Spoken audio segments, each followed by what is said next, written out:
Water അതോറിറ്റിയുടെ pipe അവിടെ പൊട്ടി തകർന്നിരിക്കുകയാണ്.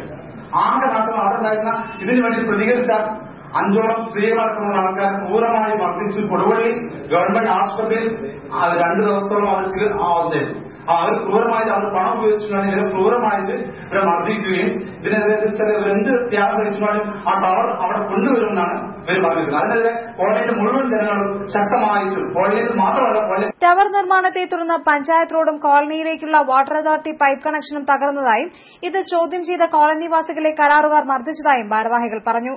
ടവർ നിർമ്മാണത്തെ സംബന്ധിച്ച് അധികൃതർക്ക് പരാതി നൽകിയിട്ടും യാതൊരു നടപടിയും ഉണ്ടാകാത്ത സാഹചര്യത്തിൽ ശക്തമായ പ്രക്ഷോഭ സമരങ്ങൾക്ക് രൂപം നൽകുമെന്നും ആക്ഷൻ കമ്മിറ്റി അറിയിച്ചു. വാർത്താസമ്മേളനത്തിൽ federation president Satheesh Chandran Puttat, vice president Ramadas Vengeri, action committee convener Padanilam CC Kumaran തുടങ്ങിയവർ പങ്കെടുത്തു. News bureau, Kozhikode.